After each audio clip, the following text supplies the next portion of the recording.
Welcome back, everybody, to the Legalize Stalling podcast. This is episode 8. As always, I am one of your hosts, Jake Tucker, here with co-host Skylar Crespo. And we have a special guest today. We have Stevan Micic, 2023 World Champion, and he was a Big Ten champ in 2018, right? Yep. And big national runner-up the same year, correct? Yep. 3-time All-American? Yep. And so, obviously... And you've read the most one, lifelong friend. Come on. Yeah, and me and Stevan have known each other since we were about yay high. And we're from the same area. He wrestled at Michigan. I wrestled at Michigan State. So it's cool that we were able to kind of stay in touch. And we're doing some work together now. And so I've been around him for a long time. He has a very elite wrestling mind and brings a lot of good opinions. Thank you. Like this. Thanks, Jake. So, welcome to the show, Stevan. Thanks, Crespo. Thanks, Jake. Appreciate you guys having me. I'm excited to talk today with you guys. Chop it up a little bit. Definitely. Crespo, I think you got a little bit, right? Yeah.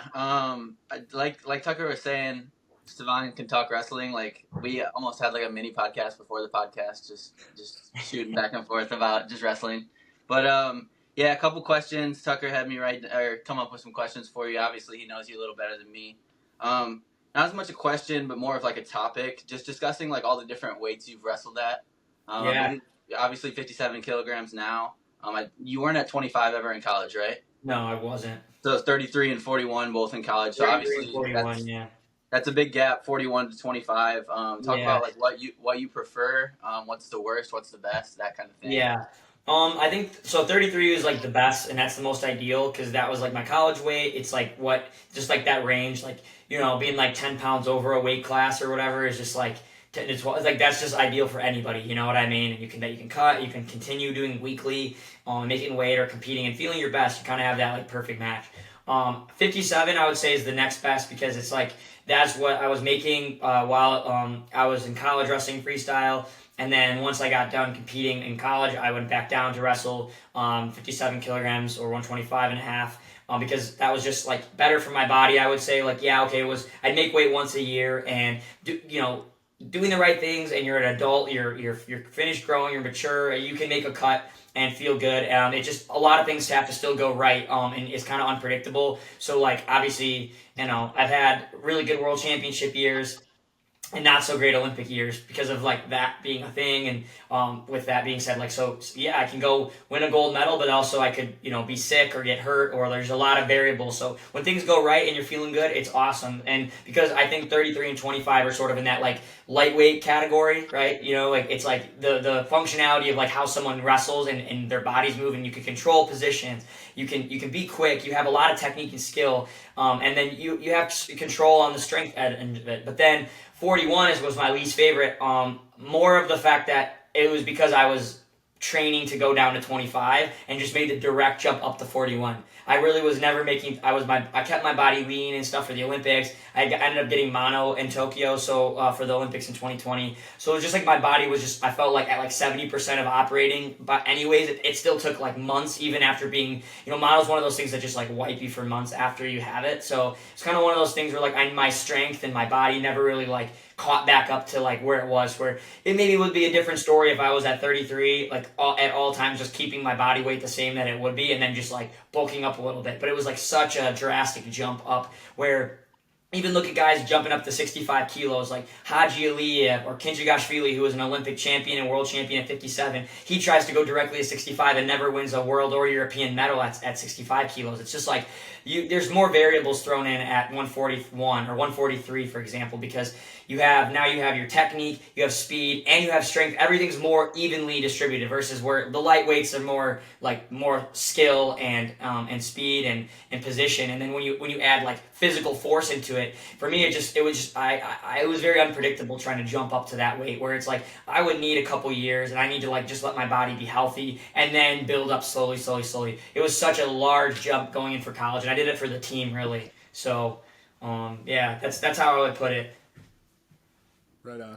Yeah, it's funny that you mentioned that. I remember the other day we were talking about 57 kilos on the world stage, and we were like, 57 kilos is basically the only weight class where you don't see like snap down go behinds because everybody's so quick, right? Yeah, it's so hard to do that, and yeah, I mean everybody.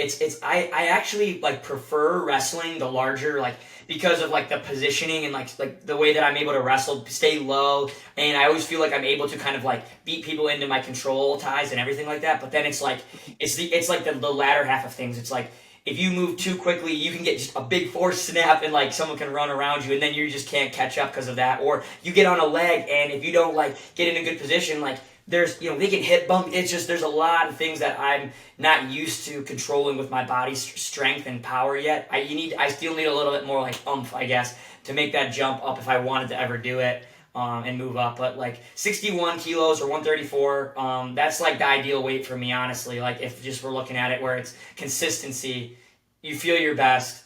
You don't really need to worry about all the other stuff. Weight cut's not a factor. Being ever like a lot of less stress. It's just like, and it's the same pretty much as like you're getting the same type of guys and same wrestlers as you are at 57 kilos. Mm-hmm. Yeah. So it just makes the most sense.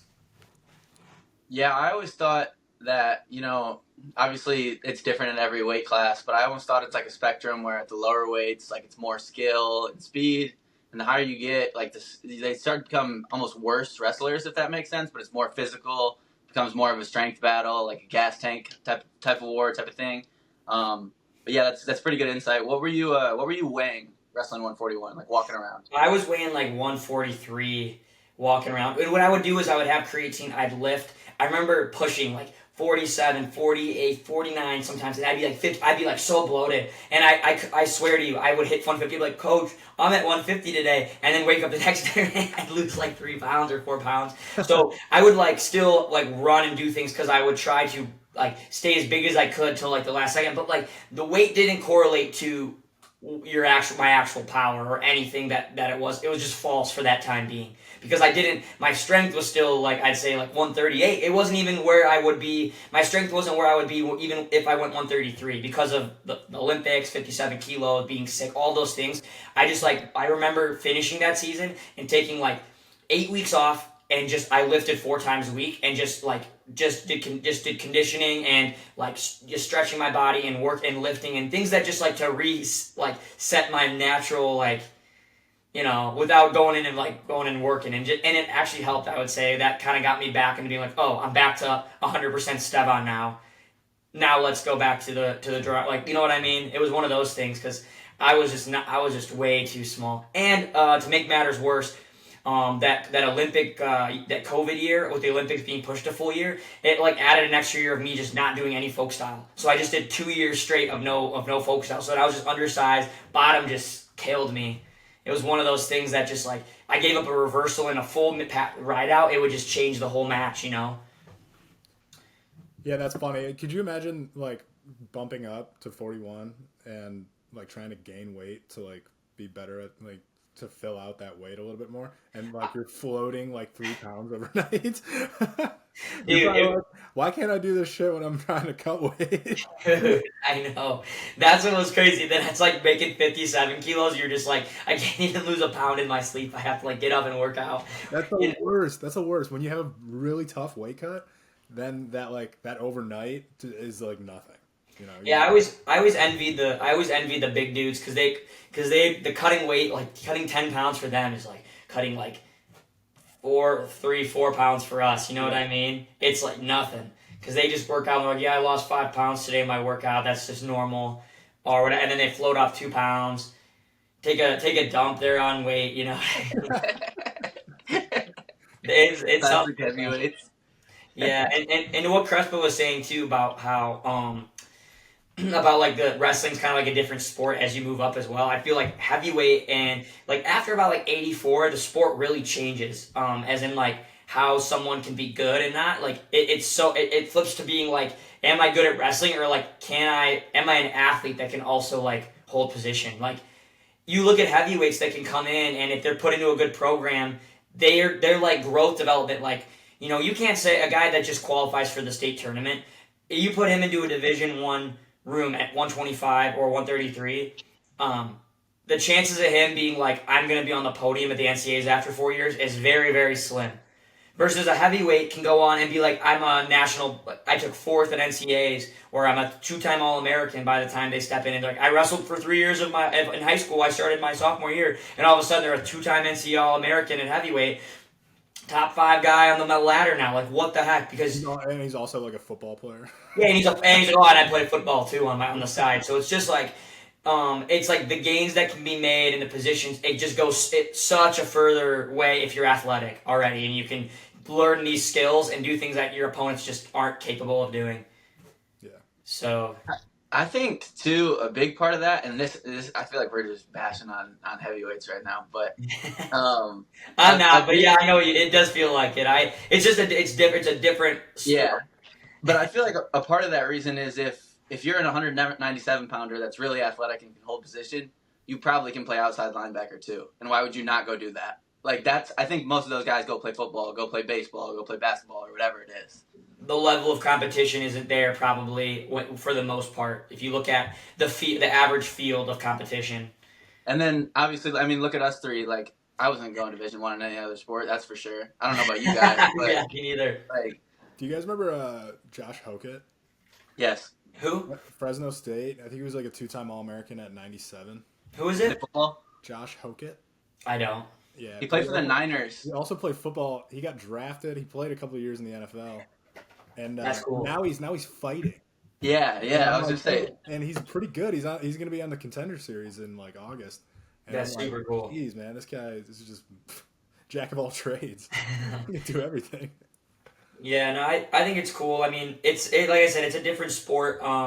It's just also like but if you look at it too, like look how the guys that were like small like me when they were in high school, but then like had a growth spurt, like Zahid Valencia or David Taylor, how they just like can just go in and manhandle everyone else because like they learned those positions and skills and learning how to move, and then they just grow into their bodies and get big, and it's just like it's insane. Wasn't Zahid like a 103 pounder when he was a freshman in high school?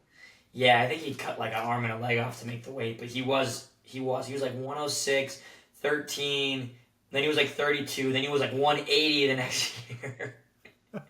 I'm serious. That's a jump. I think David Taylor was 103 as a freshman too, wasn't he? Yeah. I think so. Well, yeah. Yeah. Okay. All right, we want to jump to the next question? Yeah, sure. All right, not to like get you with a gotcha question. You don't got to bash him or anything, Stevan. But talk about going to Northwestern your freshman year and the decision to leave to go to Michigan after that. Yeah, no, it's cool. Northwestern was like a great, like it had a lot of promise, and the fact that it was like in our backyard, like we had like me and Jake wrestled at Region Wrestling Academy, and our coach was Alex Sertzis, and Jason was there at Northwestern. He had just won a national title, and I'm a senior. It's like you can see those things where you'd be like, I'm gonna be able to work with Alex and have Jason, have my dad there. It just like made sense for me to do that. And it's a great school. A lot of things just sounded really good on paper and like all that beforehand. But then once we and we had the number one recruiting class. We had like me, Bryce Brill, and Johnny Sebastian, who were all number one in the country at our weight classes. So I think Northwestern we had the number one recruiting class that year with a couple other kids, and it just was like one of those things that once it came to fruition, it just like wasn't what we all wanted it to be. It just like the mentality from the whole room. It was like Jason, you could tell, had to go through so many hoops to just push himself to get what he wanted out of college and what he wanted to get on to become a national champ. And as red shirts, it just was like, this is not the mentality that I really wanted. There's some coaching issues, and I transferred, and then after I left, everything just kind of like the walls caved in. The whole program really fell apart. Everybody left for the most part. Jason was out of there. Coaches got fired. I got a year back eligibility, and chose Michigan right here. So, and it was a great fit because Michigan wasn't my top 5 originally, and I loved them with Bormet and stuff. It just they had so much money tied up already from their recruiting class in my age, and they kind of had the same issue where that class kind of didn't pan out. I think Pantelia was one of the only ones that really made it to 4 years and got on the podium from that year. because they had like Zach Hall, Devontae Mahomes. They had a lot of really good guys in that grade. And Malik Amin had a solid 4 years of college. But that was Alec and Malik were the only two. And then so I came in with like Miles Amin and Austin Assad and Austin Assad and everybody that was, that class. But Michigan, it ended up being great. Like, you know what I mean? We kind of felt like we really influenced the program and, finished top 4 for a couple years straight with the team, Yeah, you guys had something really good going while you were at Michigan. I just remember, and with Miles and Massa, and you guys. And then Kuhn, and then Mason came in. Yep. Abinator, Pantelio. We always had other weights that were kind of everyone was tough, and we had a good culture. I think that kind of changed things too. McFarland was great, and then when Bormet took over, just kind of like cemented that for the years. We had just good RTC always. Sergey was our coach for a couple of those years as well. I just it was a good place for overall just having people in the room that was like influencing. The Simmons brothers were in training there. Sergey was like your guy growing up, right? Like, wasn't he like your favorite dude? Yeah, Sergey was one of my favorite all-time wrestlers. Now he's just like one of your coaches. Like, you see him every day. yeah. Sergey, I love Sergey. He's a great person. I have such humongous respect for him, and I really do care about him. He's a little old school with his thoughts and mentalities, and he's very stubborn. And he's a very funny guy.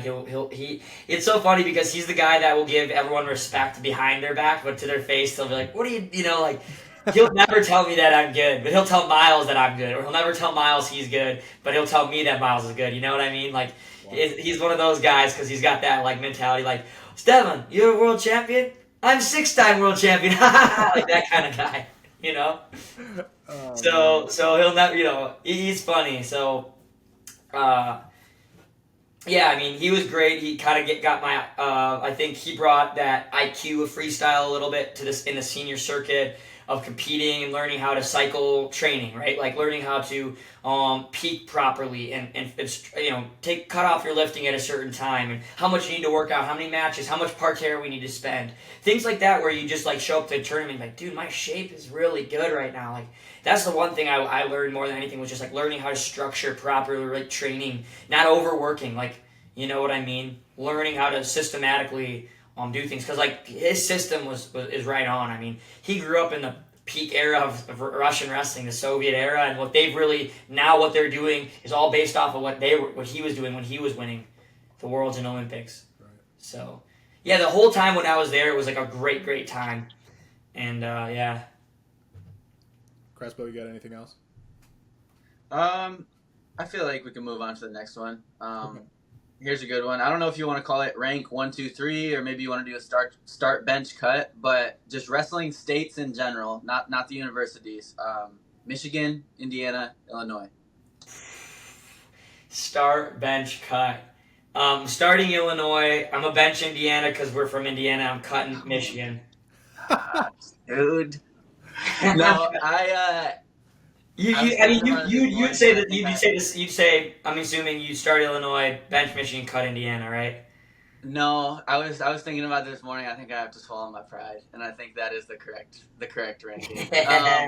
I think when I was in high school, and even I think it was better before I was in high school, when I was like in middle school. I think Michigan had an argument, but I think it's just going downhill. I'm looking at it in terms of like a high school wrestling state on like the national scale. I just feel like Michigan is going downhill. I think we shoot ourselves in the foot. Indiana has us on the one division. I think that helps them, obviously. Yeah. I don't know. I used to think that Michigan's best could compete with Indiana's best, but I kind of think Indiana. I think a lot of it though has to do. I think Indiana is the one state thing. I also think the conversion rate from like the region, like Northwest Indiana, is very high. It's the rest of the state though, because like the state tournament will be good. You'll have a 1-timer or a 2-timer from down south in Indianapolis area, or somewhere like Fort Wayne or whatever. But like the conversion rate to college wrestling Division I is a little bit lower. So sometimes that's where I feel like Indiana struggles. I don't know, but we just have like the people who do come out of like Northwest Indiana, growing up in that Chicagoland area, where it's just super competitive all the time, and it's just like we just a little bit more gritty. I feel like we're able to just like endure a little bit more. So I feel like, but like so that kind of hurts me a little bit on the Indiana side, where I just wish the rest of the state was a little bit like, I don't know. And I understand because Michigan's the same. And another thing that makes me upset about Michigan is like being like going there, and you guys went to Michigan State, is like keeping the in-state talent that are like good. They always leave outside of the school. Like we passed off on so many good guys that recruiting wise that, you know, Facundo didn't go there. I think Braden Davis, he's from Michigan. Yep. He didn't go. Like there's a lot of good kids that we didn't scoop up that are from our backyard or from Michigan's backyard. So that kind of sucks. That's been going on for a while too. What's that? I feel like that's been going on for a while too.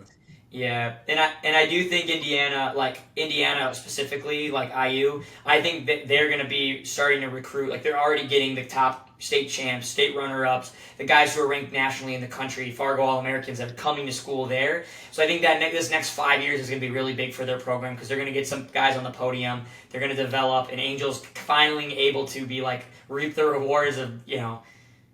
Plus, they just had an All-American this year for the first time in a while. Was it DJ or no? Yep. DJ Washington. What did he take? Crespo. Top 8? Yeah. Well, I'm pretty sure it was top 8. Yeah, he did place. He did play. Because I remember I told you, Tucker, that I was mad that Starachi didn't lose to a nobody anymore. Oh. Like that win isn't as relevant anymore. Yeah. I forgot about that. Do you want to jump into Final X, or do you have another one, Crespo? No, that's all I got. Those are the big ones, unless you got one.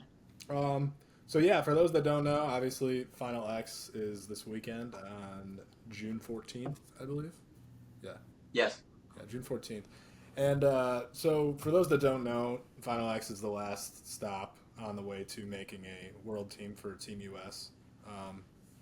And so they have women's freestyle matchups and men's freestyle matchups, and basically it's going to start at about, it says 12:30 Eastern time, and it's going to run for about like 8 hours, it looks like. So they have true third place matches going on at 12:30, and then at 2 p.m. they have session 1, and then at 5 p.m. they have session 2. This is Saturday? Yeah, it's this Saturday, and it's best 2 out of 3, so that's why they don't know how long it's basically going to take. But they have a really good slate of men's freestyle matchups at Final X, and we're just going to run through them. 57 kilos all the way through to 125. So. Yep. Let me ask you guys one thing. Why did they wrestle that third place match? I know it's to determine who's like the national team member, but what is the national team? So national team just allows you to get paid on a stipend from that. So and you can go to the camps. So like anytime they have a world team camp, they come to the Olympic Training Center and they're getting paid on a stipend. That's why it's important. And then obviously it's like if injury of the next guy gets hurt, but that's really it's top 3 is national team, and it's like you're on a stipend from USA Wrestling. Okay, I got you. Makes sense. And I would imagine if the first 2 guys got hurt, then he's the next guy. Okay. Right. All right. So I guess let's just dive in. 57 kilos. We have Spencer Lee versus Luke Lilladal. I'm actually just going to pass this one over to Stevan because this is your weight. Yeah, or like was my weight at least the last 3 years or 5. Actually 6 years since wrestling for Serbia. That was my weight competing for Worlds Olympics. I think Spencer's going to win this one. I don't see him having a problem with it, like, at all, actually. I think he's got a great shot to win a world title this year. He's done really well, especially if Ono's not competing at the World Championships at all this year. I guess he's, like, going to forego it for Penn's, like, learn folk style. I think he's got a great, like, he's going to be the favorite to win the Worlds this year. But I do think Lilladal is a good wrestler, and I do think he's young. And he does go to Penn State. I'm sure they're going to have a good. I'd like to see him have a good game plan for Spencer, just for the fact of like making it an exciting match and like seeing how because I think the one thing is Spencer is he's starting to get some better matches that he's wrestled through, because going through the Olympics he hadn't really wrestled any like world or Olympic medalists until Higuchi and then to Ono. Those were those only world and Olympic medals he faced on the senior level circuit since wrestling graduating Iowa. So. I think Lilladal is one of those like up and coming guys that might be a push for him next year. He had a great tournament and he still can compete. I just think we'll see how it goes. If he doesn't give up a big score, it could be interesting. But I don't know. For 3 matches, it's or best of 3. It's going to be tough to do it. Maybe in 1 he could sneak something, but they would have to have like a very good game plan, and I don't know if he's ready to do it yet. It's just I don't know enough about Lilladal yet to this level. I just from seeing him in 1 year of college where he performed excellent at the NCAAs. He should have won, I think, but I think that it's going to go to Spencer in 2 matches. Crespo. Yeah, I thought kind of the same thing. I was thinking I don't know, probably beat him by 4 or 5. If it's best of 2 series, maybe he beats him the next time by 2 or 3. I just think it's a physicality game at this point. I just think Spencer's too much of a man, and Lilladal's not in his prime yet. You know what I mean? Maybe like Stevan said, 2-3 years down the line when Lilladal is now 23, 24, is kind of fully grown, maybe. But I don't think this year. What do you think, Chuck? Yeah, I agree with both of you guys. I just think Lilladal is super, super talented, and I think we're going to be seeing him for a long time, and he's going to be relevant for a long time. I just don't think this is his year to make a world team. But in 2028 for those Olympics, he could be the guy, right? That's the thing. That's the one thing that does go against. As being someone, I think Spencer's really good and he's extremely talented at scoring and stuff like that. I think the way his body moves and his mechanics of movement, it's not really time isn't on his side. I don't know if with having injuries and stuff like that. But he's I think one thing is he's extremely, extremely strong. And so if that starts to kind of go away and he can't get those scores early, but that's right now, like I said, I think this is Spencer's time right now. I don't know if it's Lilladal's time yet, and that might be something down the line for that. Definitely. That's what I think. So I think, like I said, I think it's his, and I think USA Wrestling is going to want that because, like I said, 57 also isn't the weight that it was the last couple years because you got, you don't have me or Guyev or Vito or Higuchi, all these 57 guys who are really not true 57s.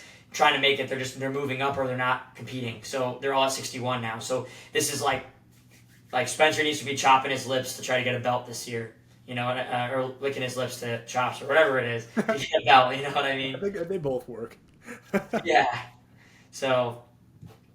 Yeah, I think it's a good point, Tucker. You said he's going to be relevant for a while. I feel like these two are going to be. The clear 57 threats for the 2028 Olympics in the U.S.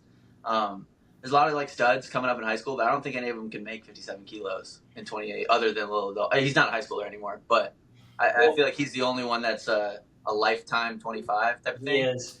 And I'd like to see, though, too, because Renario Ortega, the Cuban, is getting through the military right now. He just beat Gilman this year. He's 2-1 against Gilman. He was a 2-time U23 world champ, and he defected, and he's already doing his. I think he's going to start his boot camp in July. So if they can figure out how to pay for the transfer from Cuba to the U.S., that's an immediate guy that you're all right, this guy's a medal contender on the spot, and Spencer's got to have a guy right away. So if he comes, that's going to make 25 really exciting because it won't just be Spencer in the finals, final legs versus whoever. It's going to be dude, I don't know who's going to make this team right now. It just depends on if that ends up working out. But like I said, Lilladal I think is the future though for 425. His body, his stature. He's not a guy who's going to have to worry about the weight class cuts or anything like that. So. Is that Cuban transfer? Is that a theory of yours or is that a rumor? No, he's trying to. He already has his green card because he got into he passed his test. He's doing the WCAP. Oh, okay. No, he's already doing a WCAP. The only thing is that it's expensive for him to transfer because he's a 2-time U23 world champion. He's at Iowa State, right? Yep. He'd like to come to train at Galaxy, so hopefully, he helped me with Worlds. He trained before I won that year, and he comes in and we work out together. He's a great guy, and he just, it's just such an unpredictable thing because of this new rule. If this was before the Paris Olympics, he would have been in, but it's after, and the new transfer rule is insane. But you'd think with Cuba being a situation, so we'll see. But I don't know. That's a tough one to I don't know if that's even going to happen or not. he's gonna train and do his thing, and I just don't know if he can make it to switch. So Right. regardless, he still would have to beat Spencer, and that's still tough.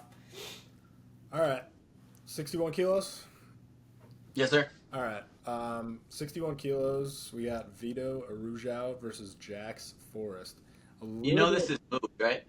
Yes. So I Okay. was going to mention a little bit of drama going on with this one. Well, not drama, I guess, but it was going to be at Final X, but they moved it to Fargo, which is about a month later, right? Something like that.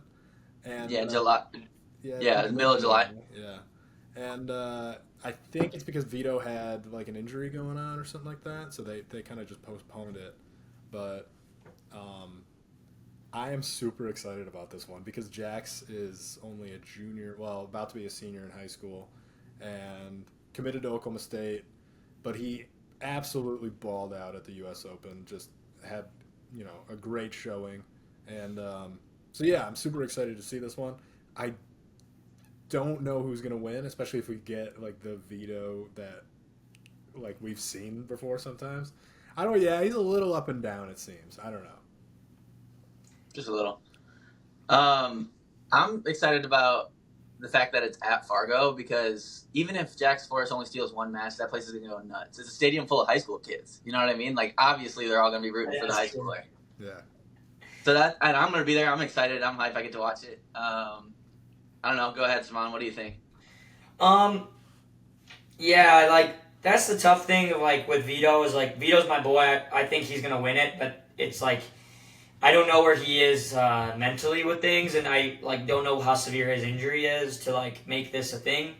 The more than, like, if Vito's way more skilled and he's won a world title, he beat Abasgaji Magomedov to win a world title. I mean, and that guy's insane, and that guy would probably go and tech Jax Forrest, like, not even gonna lie. I mean, that guy's insane, and the thing is, though, is Vito then also went and lost to Ryan Crookham twice in a college season, and yeah, he made a game plan and beat him, and you just don't know sometimes what output you get with him with his style. And the dangerous thing is with the way Jax wrestles is kind of wild in that way. So Vito can get caught up with the wildness too, and can kind of get him off of being like the disciplined one where like that's where everyone's like in their minds like, well, what's gonna happen here? I do think he's got a little bit the mental edge and just not gonna lose to the high school kid, and he's when you win a world title, you just kind of you're gonna like be like, yeah, I'm gonna get the win here kind of thing. But like especially going up against a high schooler, so I'm leaning towards Vito. I do think he'll win, but it's more of like if it was like Marcus, like kind of how it was last year, or was someone who was a little more like tame, I think it would be like a write-off like Vito for sure. Just the fact Jax is kind of like also kind of wild, I think it's going to get like tumbly and crazy, a lot of scrambles, a lot of randomness that Vito probably doesn't need to have, you know what I mean? He probably could have avoided that and just finished the match quicker, but instead it might be a little bit wild, so we're going to have to see about that. Yeah, he's almost got to like try to control that chaos, right? Yeah, that's where everyone's like, Vito, we've seen him not control that before and go into a 20-point shootout with Sean Garrett, Yeah. And I think that 20-point shootout favors Jax Forrest, right? Like, over a one exchange match for sure. Well, Vito you've seen him get flustered and frustrated and stuff like that, so it could, I mean, even look at Ono, that match with Ono, it's like, he didn't wrestle, even talking to him about it, was like that was not how Vito usually wrestles. Like Vito's matchup would have been like the way he wrestles is perfect for Ono, like to beat Ono. And it's like he just didn't wrestle like himself at all. He like tried to tie up with him instead of like hit his head, fake move, and instead he just did like the total opposite and just got snapped and scored on. It's like you literally the hardest matchup to wrestle against, like Ono's like worst nightmare, and you know what I mean. So it's like you don't know what Vito you're gonna get sometimes in a match. And then now it seems like we're throwing in like a physical aspect too. Like maybe this guy's knee's torn up or something. You know what I mean? Obviously he delayed this match. Was it his neck or his knee or what was it? I don't know. I'm just spitballing. Yeah, exactly. You don't I know. have no idea. It could be a hurt finger. It could be a torn ACL. You know what I mean? It could be anything. So we'll see. I would agree with you guys though. I think Vito probably has the edge, especially I think 3 matches helps favor him. I think Jackson maybe might steal 1, but to beat him 2, possibly have to beat him 2 straight, it's gonna be a hard task in my opinion. But Yeah.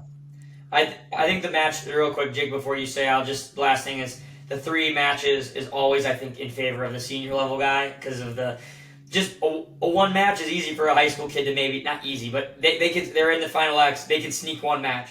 But doing it twice is like a guy who's a little bit more mentally like, hey, I'm going to make these changes, I'm more mature. And then that high school kid loses the next match and they're like, it's hard for them to reset like a man, agreed.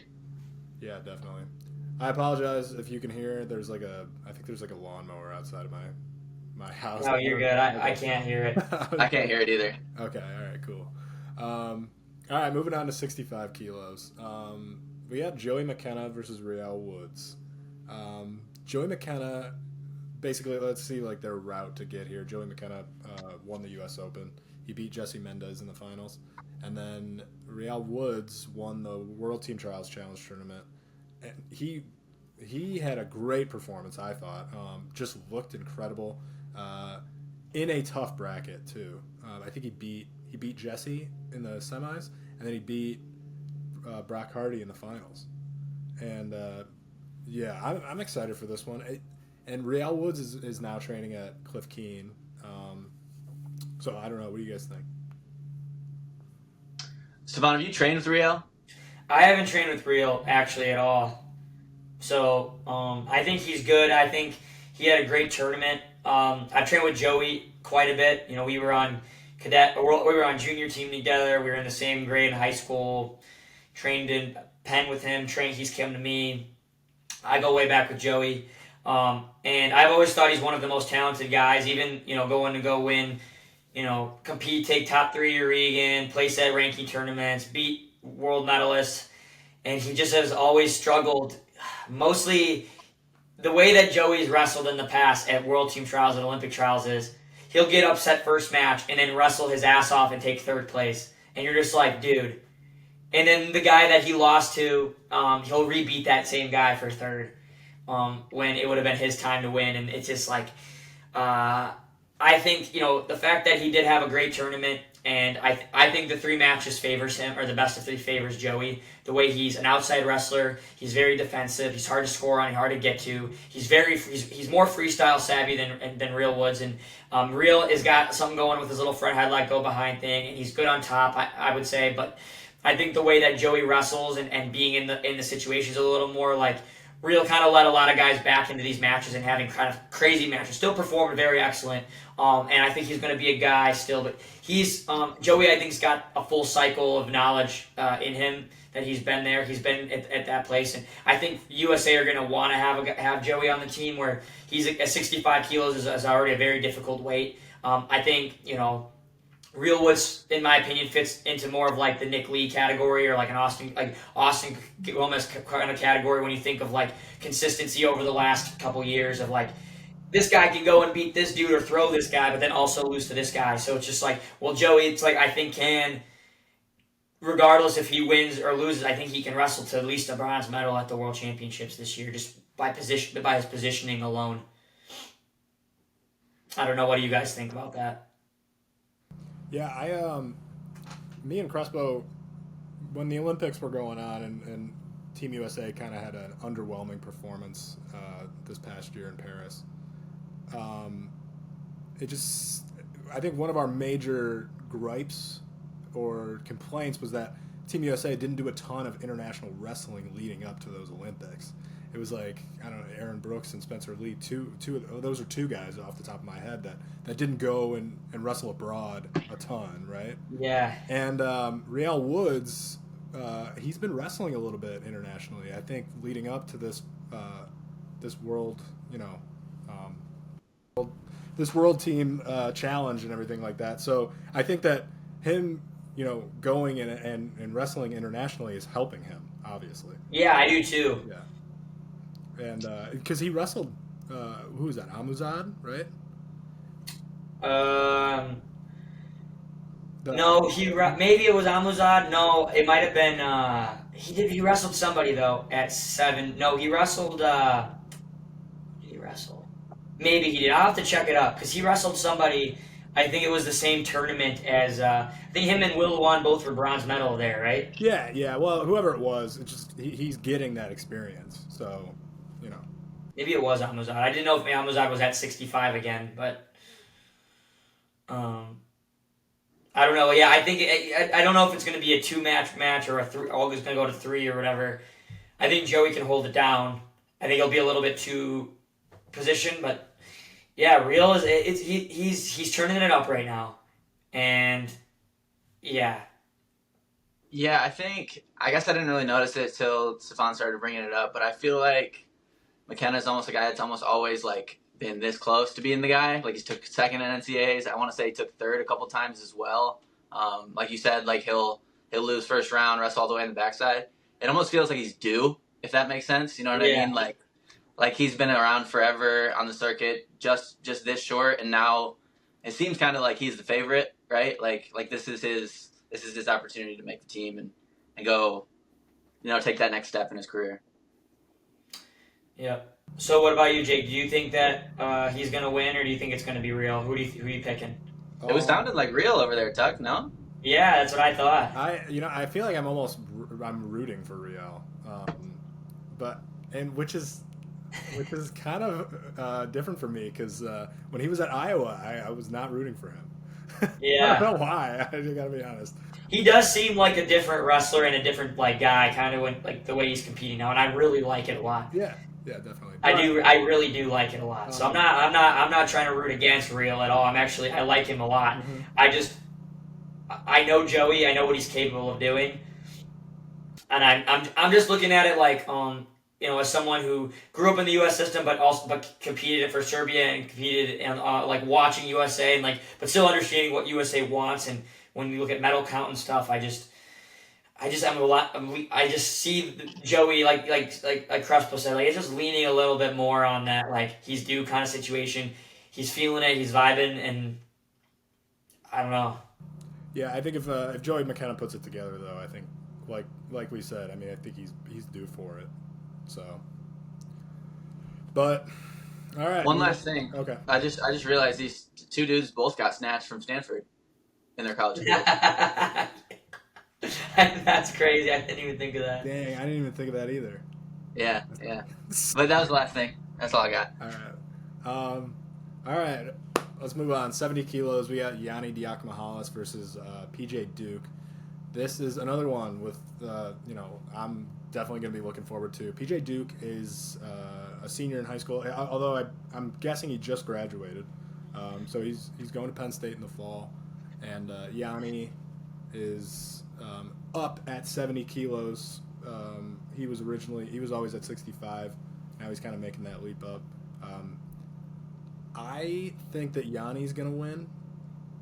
It might go to 3, though. That's just my initial opinion. So I don't know what you guys think.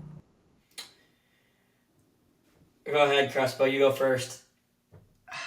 Part of me wants to be like, PJ Duke's going to do it. Like, he's going to shock the world. I don't know. I just feel like, I know they're both New York guys. I think they have a little history, kind of like a big brother thing. And I don't know. It just seems like a storyline that you know what I mean, would happen with how crazy this summer's been in wrestling in general. But realistically, no, he probably only steals one match. To beat Yanni twice, especially when we've seen it's been a little bit since it was that prime Yanni time, but when he was in college and first out of college, he was just so clutch, man. Every time it was a close match, he found a way to win. And I just think that veteran savviness is gonna probably get him the win. I think Yanni's gonna win it in 2, and I think he's gonna go on to make go. I think this is his year to go win a gold if he can. Because here's why. So first off, let's just talk about skill in both matchups, right? I think PJ Duke's a phenomenal wrestler. One of my favorite high school kids too. I think he's a great person. I think he's a really good wrestler. But comparative, I think he's a man for his weight, for his age and weight. He's strong. But I think that, first off, matches up with Yanni well because Yanni can just wrestle in through positions compared to the other guys who maybe don't have as much substance when it comes to actually positional wrestling that he had to have beaten. That's where Yanni thrives and who he's training with. And now the weight cut's not going to be an issue. I don't see him he's not going to like present any problems for Yanni that Yanni can't solve. Like as a high school kid, especially, there's nothing that he's going to say like, oh, like he's going to shoot on him. Like he would have to like literally shoot and like run him out of bounds or like double him and take him down with like one straight shot or like that's it. Like there's nothing I don't think that Yanni's going to bring. If you're just looking at it like technically and skill based, like there's nothing that he's going to do to prevent like he might block Yanni out, but I just think if Yanni's going to find a shot, he's going to finish it. If they get into a crackdown, Yanni's going to score too. If you get to on top, he's probably going to turn. Yanni's probably going to get a turn. Like there's just things I think that are just going to go into Yanni's favor. PJ Duke has to like completely slow the match down and make it like a 1-1 match or something like that, where it's like no scrambling in the center, passive calls, push outs. Like that's the only way that he's going to do it. And can a high school kid do that to Yanni? I don't know. That's the only way that I see that match winnable for PJ Duke, and maybe one of them. So and then I think Yanni, it's just like he's kind of had a little bit of a mid-career crisis where it's like I'm a 4-time NCAA champ. I come out of college, I make the World Finals, I'm a world silver medalist, and then go on to feeling like you've just fallen down a little bit where can't make a world team, can't make an Olympic team, taking some losses to guys he's worse than, or feeling that like stress in his head where I felt that in a different way, and then I go on to win a world title, and it's just he's a guy that you've seen like he would trade all his NCAA titles to go be a world champ. He's one of those freestyle guys, so it's like I think it's his time. I think he's reset. I think he looked awesome wrestling and watching him compete. So I'm on the Yanni train here. Right on.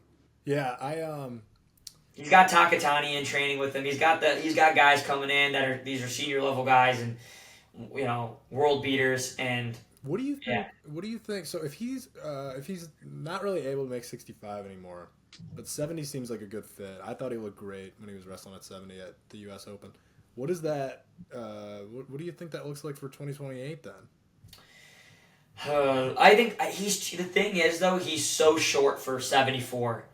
He's really dense. I mean, but so is Takatani. Takatani's super short. He is, yeah. Yanni has to, I think, develop some strength, but it's more like power. It's kind of the same thing like we were talking about. It's like he understands how 65's mechanics are in 70s. It's just 74 now. It's like going to be kind of the same thing for like when I go up to 65. It's just like maybe weight wise he can weigh that much for sure. We all know Yanni's he's thick and he's dense. He's definitely that weight, but like. Not in strength wise. That's the problem. Mm-hmm. And competitive wise, I think we'll cross the bridge when he gets there. And I think 70. Let's just let him fill in and do his thing. Yeah, I think a guy that I would compare it to is like look at Chance Marceller at 86. Like yeah, he probably weighs that much and he technically is big for the weight class. But looking at him, man, like look at Zahid's frame. Look at Chance Marceller's frame. I think Chance is probably a 74, and he needs to just. Easier said than done, but make the weight. You know what I mean? Like, obviously, if your body doesn't let you make the weight, you can't make the weight. But, I mean, like Stevan said, probably settle into 70 and worry about that later. Some things are out of control. You know what I mean? Like, if your body is not that size, there's nothing you can really do about it. I mean, in 3 years doing it, 77. I mean, he's going to have 3 great years to do it if he wants to. And then if it's not, then make a year down to 65 isn't like an end of the world type situation. Yeah. And you see those guys like James Green that like he's just going to be a great at a non-Olympic weight. Like that's just how his career is going to go. That's what his body was shaped like, and that's the hand he was dealt. So maybe it's one of those situations. Yeah. All right, 74. Yes, sir. All right, we got Mitchell Messenbrink versus David Carr. This is like shaping up to be like everybody's favorite rivalry. This is my favorite match too. Like as in, I can't pick. Like I made it pretty clear: 57, 61, 65, 70. Like who I think is gonna win, and it's like pretty simple. You got Spencer, you've got Vito, you've got Joey, and I've got Yanni. Those are my 4. But this one, dude, oh my goodness, I don't know. Yeah. Well, this is. To point out a common theme, this is the one where there's not a veteran. They're both like roughly the same age. They're both kind of young guys. I mean, one's still in college, one's fresh out of college, but no veteran at the weight, if that makes sense. Yeah. And not to mention, but I don't know if you remember before they wrestled at the U.S. Open, we kind of called it. We were like, this is gonna be a fun match. Like, there's no way this is gonna be like a 2-2 or a 2. They wrestled at the U.S. Open. Yeah, in the finals, and Carr won. yeah, no, Messenbrink beat him, but it was like Carr was up, right? Carr was up by, and then it was just the whole thing was fireworks, and then Messenbrink just kept working, and ended up tech falling him. Yeah, so. All right, I guess I'll start this one. I will be rooting for David Carr. I think he's a great person off the mat, and on the mat, I really like him. His wrestling. Messenbrink has kind of these like weird antics. I do like Mitch too. I think he's got a little bit of maturing to do on that senior level. I think that if you look at like I don't know who's gonna win this match like that I don't know like who's gonna win. That's who I'm rooting for. I know Dave, and I think he's a great kid and good person. He's a good Christian guy. I love that about him. Just so friendly, and I think, and wrestling wise though, I think that David has a better. Okay, if you look at it for the U.S., 74 kilos. The thing is though, if you look at a guy like a Sidakov and a Valiev and like these guys, those are guys that like Dave has a better chance wrestling than Mitch Messenbrink. I think Messenbrink has a chance to get like he might get humbled by some of those guys. Like just by he's a little bit too wild and crazy and like he's just like this. Where a guy who's gonna hold position and find shots and just get on and just be in the situation like they're wanting a Messenbrink. But a Carr is more like a Burroughs matchup. A guy who's hard to get a hold of. Like when you look at it, like a guy who's gonna be able to keep a match close, tough. You're not gonna find your opportunities very much. Maybe take a takedown or so. They can sneak a takedown. Like Carr can always get a takedown on guys like that. Or look what he did to Takatani. So it's just like I don't see Messenbrink beating any of those guys, and I can see Carr sneaking in and upsetting one of those guys. That's how I feel about it when you're looking at matchups at Worlds. I just don't see Messenbrink going in and like he's not going to put his hands on him and push around Sidakov. Come on, let's be realistic here. Like, it's just not going to happen. Valiev, no, it's not going to happen. None of those guys are 74 kilos. The Uzbek, what's his name? Jamal, the Olympic champion. Or the Japanese guy who's sent there. It's just like... But Carr is a guy who you want kind of that next generation style, outside wrestler, can score, hard to wrestle, that Burrow style, and that's just how I feel about it. Mm-hmm. But now do I know if Carr can, contain himself to beat Messenbrink here? I'm just saying what I think is better for Team USA. Crespo? Yeah, I think your end point makes sense. I think you're probably right that Carr might be better for the U.S. if we were hand picking a team. But I think matchup wise, Messenbrink's got him right now. I'm agreeing with you on that. I'm totally agreeing with you. I don't think Carr is going to be able to flip the script, and I agree also that like I want Carr to win. I don't think he's going to win, but if I was rooting for somebody, I'd be picking David Carr. What do you think, Tuck? Yeah, I agree with exactly what you just said. But we're all on the same page here. We are all on the same page. But to what Stevan was saying about kind of how like Messenbrink wrestles, and if he were to get his hands on like Sidakov or Valiev, I really want to see those matches. Yeah, me too. See how he does against those guys. So. Yeah, I'm not like a Mitchell Messenbrink hater, but that whole Jordan Burroughs situation just always lingers in the back of my mind. Yeah, that eats at me too, and it's just like you want to see I think everyone, and I don't mean this in the worst way. I know we're like on camera, like I just think though like everyone kind of wants to see like, hey, if that does happen, and we want like Jake saying I want to see that match, and like deep down you're just like I just kind of want to see someone like Sidakov put on like an outclass type show situation if that happens. I think a little bit, and like with David Carr, you're just like a little bit more like, let's see, go USA kind of situation, like, and so like I think that's where everyone feels about it, and I think that's how everyone like wants to see that a little bit. But I don't know if it's possible, like how this match is going to work out, and with Messenbrink having the last win here, if David Carr makes the changes, and yeah. I will say though one thing. We have seen David Carr lose matches before the one that matters. Oh, cool. And he flips the script. So it's not impossible. And the same, like, going into that NCAA final, I feel like Messenbrink was a big favorite. I mean, it looked like nobody could touch Messenbrink that season, and Carr figured it out. So it's not impossible in my mind at all. The Carr can definitely do it. I don't think he's going to, but I think it's definitely possible. Yeah.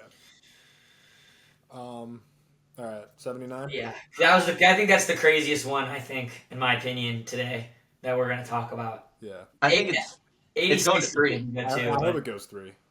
I would assume it goes 3. And everyone wants it to go 3 to watch 3 matches worth. Yeah. All right, 79. Yes, sir. Let's do. So it's Evan Wick versus Levi Haynes. Evan Wick won the U.S. Open. He beat Dean Hamady in the finals, and then Levi Haynes won the World Team Trials Challenge tournament. He beat Dean Hamady in the finals. I'm gonna be honest, guys. I don't know, or I don't really have much to say in this one. Well, I know Levi looked great at the challenge tournament. Recency bias, I would go with Levi Haynes, but I like how Evan Wick wrestles. I like that he's long and that he's lanky and he does some interesting unorthodox things.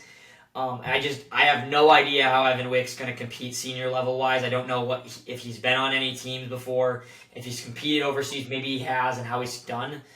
And Levi's one of those guys that's like also hasn't done any of that. He's just won an NCAA title not this past year, the year before, but I don't know.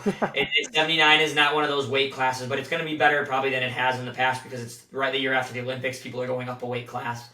It's going to be a stronger 79 kilo field at the world level. Crespo, what do you think? Well, what I think is I wish Jordan Burroughs was wrestling in this weight because I think that's our best 79 kilogram American. Is he just taking this year off? Yeah, I think. I mean, I don't know. I hope he comes back. I hope he's not done. I mean, it'd kind of be a sad way to go out, but after taking a break like that. But, yeah, I mean, this is probably just me being a casual and following NCAA wrestling more than senior level wrestling, but give me Haynes. Penn State bias. I don't think that's far off, though, because Evan Wick isn't like a guy that you need to follow world. Right. They're both, like you said, they're both like, they both had great NCAA careers and kind of unknown senior level wise. So, yeah, and then just give me like Kale's coaching in a 3-match series. He could probably figure out Wick. I'll go with Crespo on this one too. Yep, I'll third it. We need to start disagreeing. We do. Yeah, we need some wild takes. All right, I say we jump into 86 now. This one we might have differing opinions on, but Zahid versus Kyle Dake. My next favorite weight to talk about. All right, Dake, let's start it off. Start it off, Tucker. Let's go.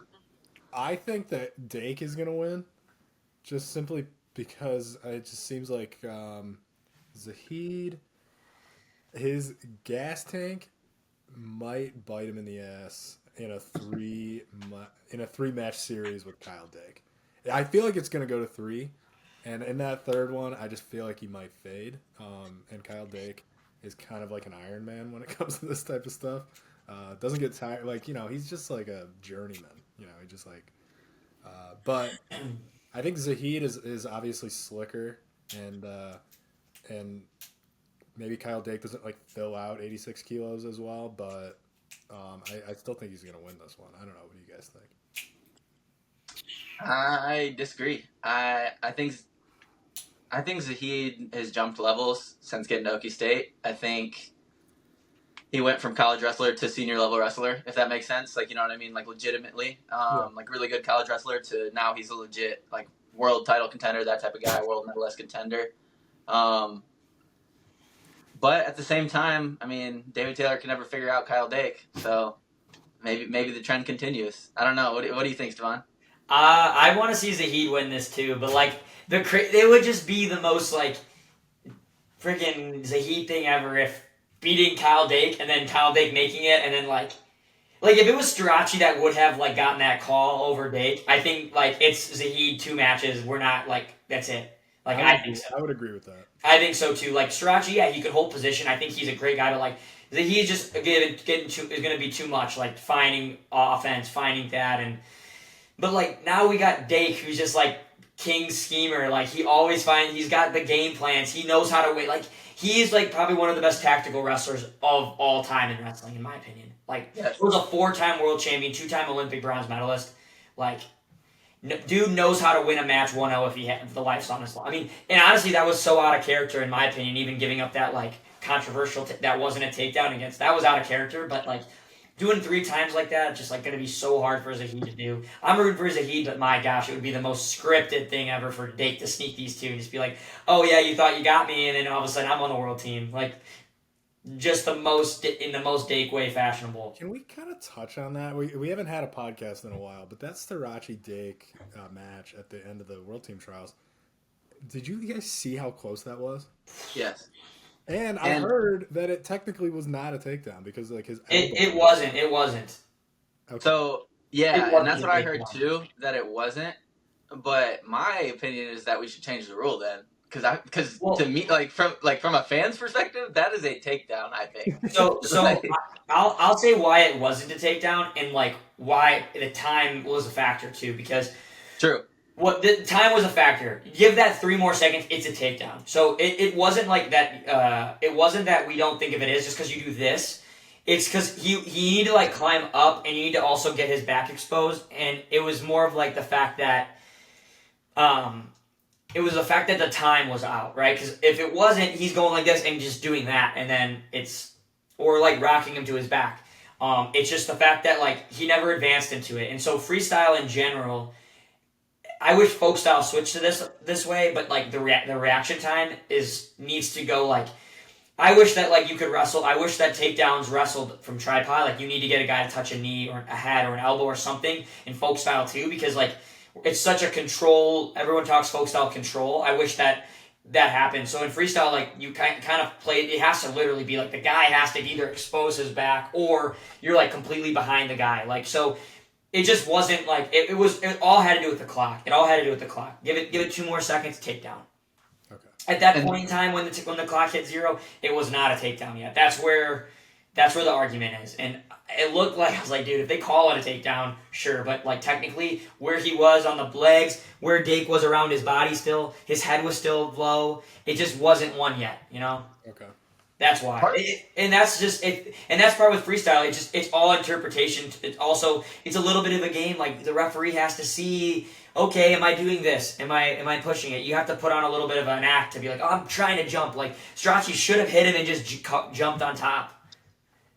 You know. Yeah, I think part of the problem too, the angle I saw, and I think it was Flo's clip from the stream. Like the clock jumped from 4 to 0. Like it didn't go 4 seconds, 3 seconds, 2 seconds. So it was hard to tell. Yeah, like the flow camera wasn't accurate to like the mat side camera. So exactly, and you're just like, that's yeah. There's just so much context missing. It seems like, but that's what I thought the same thing as you when I saw it. I was like, that's 2. And then when I watched it back, I was like, freestyle technicality. No, it's not. Unfortunately, it just give it a couple more seconds that he would have actually finished the shot. And Dake was kind of was being he was antagonizing that whole situation and kind of deserved to get taken down there too. I think that's what it more. I think, in my opinion, what it more was. Yeah, I mean, I feel He like running like this behind the referee. I feel like we never see Dake, like nobody gets in that deep on a leg when Dake's up by 1. Like usually he stays in a good position and doesn't let you get in. But I mean, That was a just little straight bit of a lag. shithousery, bro. I would say too, now I'm kind of noticing it, like Starachi and Dake kind of have similar styles in the sense of like holding position. They're not super offensive. Like they're going to kind of wait for you to make a mistake. And you're talking about like, oh, Zahid would probably blow through Starachi. I agree, because we saw Max McAnally steal a takedown from Starachi, and I don't think he would do that against Kyle Dake. I mean, and I know it's not a direct 1-for-1 comparison like that, but I think that's a little bit like the difference in level, if that makes sense. Yeah, that last like 5 seconds of the Dake Strachey match, I don't think wasn't reflected on like that was just like I said, I think it just directly correlated to like all the shenanigans that was happening at that time in the match. It has nothing to do with let's wrestle a 6-minute match in the World Semifinals. Like no, this was just had to do with Strachey Dake like having a little bit of beef and like things started happening, and then it just kind of like bit Kyle in the ass a little bit, and luckily for him, it didn't cost him. Right. But like I said, I just I don't know about this one, man. But I just want Zahid to have his time, man. I just want Zahid to have his time already. I like his style of wrestling a lot, and he's capable on the world level. He's a world bronze medalist already, so. Tucker, what do you think? You give an opinion? Yeah, I said Dake. Okay. You gave yours, right? Yeah, We Zahid. both went with Zahid, but like I said, it's Finally a little bit of a disparity. Yeah, a little bit. All right, 92 kilos. Trent Headley versus Josh Barr.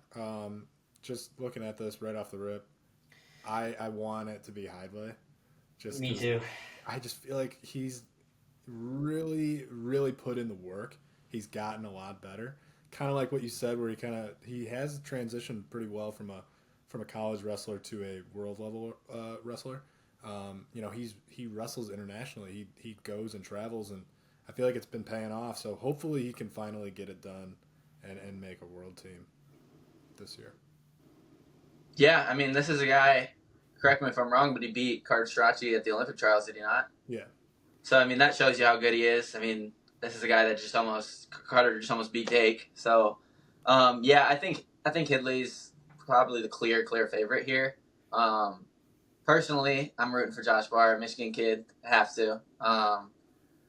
But I just don't think he's ready yet. Kind of a little doll situation where Josh Barr's a really, really good freshman. A couple years, maybe he'll be ready, but I think he's just got a little more maturing physically and just mentally. You know what I mean? Just becoming more of a veteran before he can beat a guy like Hidley. Yeah. Going with Headley too. I think he's I think he's got that bully style, but he's got a good he's got nice he's got a couple good attacks, but he keeps good positioning, and I think it's his. He'll make the. I don't see him. I think it's going to be 2 matches. Yeah. But honestly, I mean, really impressive that Josh Barr was able to make it to Final X. Well, I feel like we're already writing him off, but I mean, but yeah, this is going to be a good matchup. I just think that Hidley's going to get it done. So. And I'll say this just to give a grain of salt.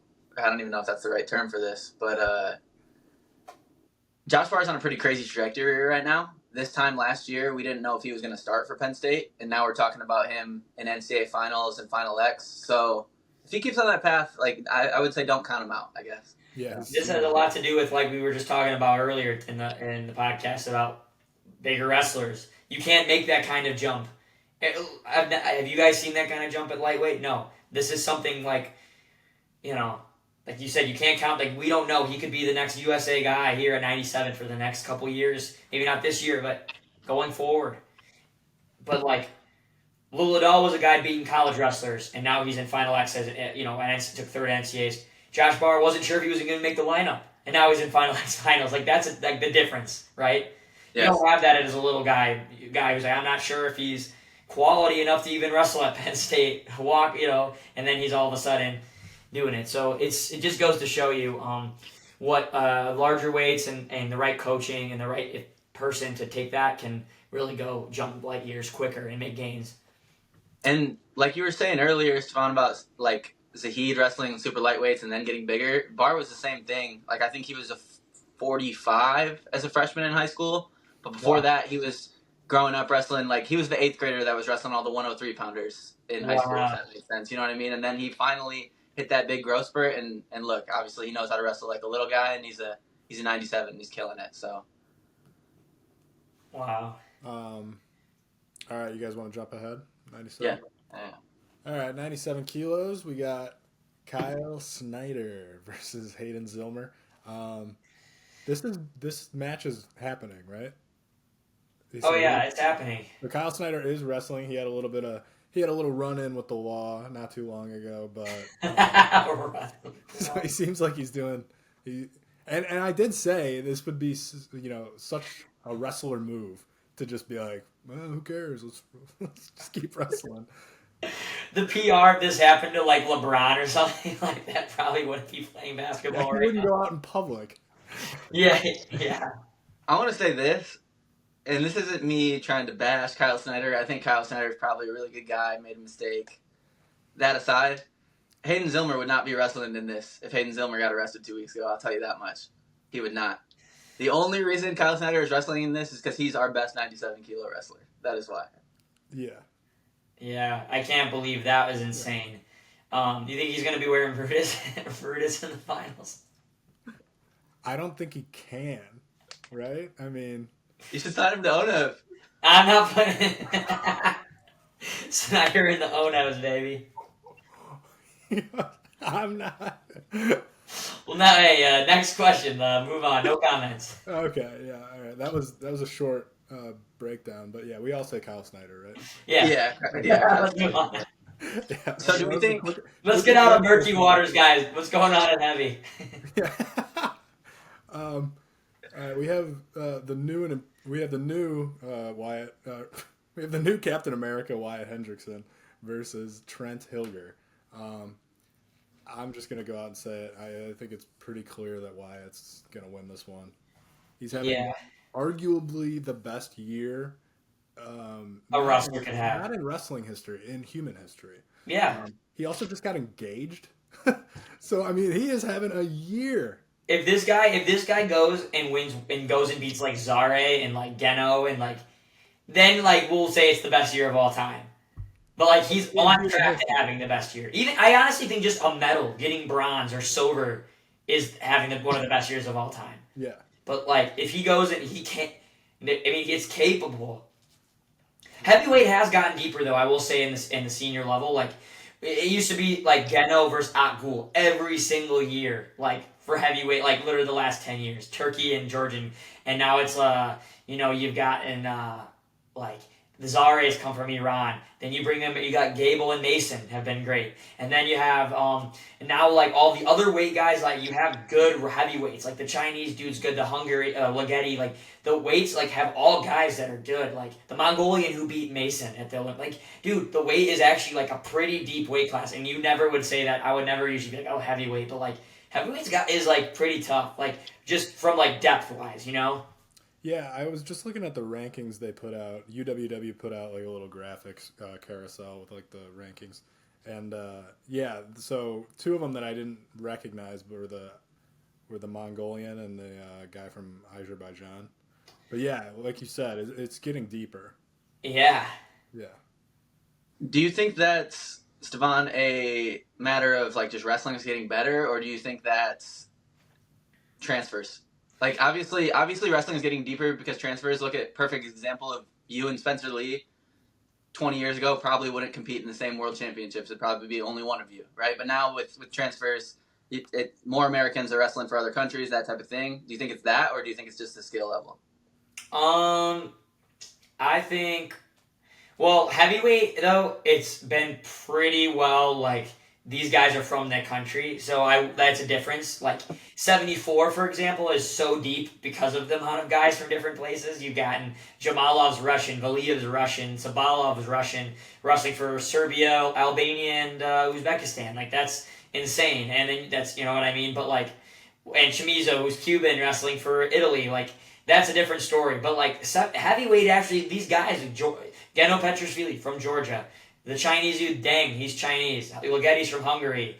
Akgul's Turkish. Like, these guys are from where they're from. So, heavyweight is a different place compared to the other weights. So, I have to give, you got to give, as much as we've been dogging on the big weights, I give heavyweight full credit on this one. It's gotten tough. Okay. They've got some depth for real. I got you. So. And now you got, hopefully, Wyatt Hendrickson. And hopefully Wyatt Hendrickson. Yeah, so. Yeah, Wyatt Hendrickson will probably sweep Hilger 2 straight if I had to pick. I'm going to be rooting for Hilger, another Michigan guy. Kind of have to. But yeah, I just don't think he's on the same level. But kind of a fun storyline here. He trains in Minnesota. So you think, Gable and him have talked, I'm sure, right? Like, yeah, maybe they're training. I don't know how much it's going to help with just training. But, we'll see. Did they wrestle at the U.S. Open? Hilger and Hendrickson? Yeah. Because I know in the finals he wrestled that guy from Brown. What was it, Demetrius something? Yeah. I don't know what semi matchup he had. But yeah, that'd be interesting if they hadn't wrestled yet. But yeah, while he's looking that up, this is just going to be a great day of wrestling. It's going to be, it looks to be, with the third place matches, probably about 8 hours of wrestling. So I'm excited for Saturday. So I looked it up. They've wrestled twice before. Once not at this U.S. Open, but it is this U.S. Open. Hendrickson won 10-4 in April, and then they wrestled in the 2021 NCAAs, and Hilger won 6-3. So they're 1-1, but Hendrickson beat him a month and a half ago. Yeah, and that's a pretty convincing win. Yep. That's such a long time ago. Well, and freestyle, whereas the other one was folk style. I mean, like you said, so long ago. You said 2021? Yeah. So St. Louis. Yeah. 4 years ago. Yeah, that was a long time ago.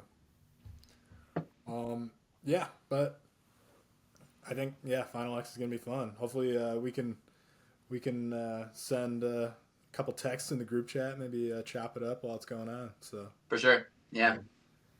Crossbow, you got anything else for Stevan?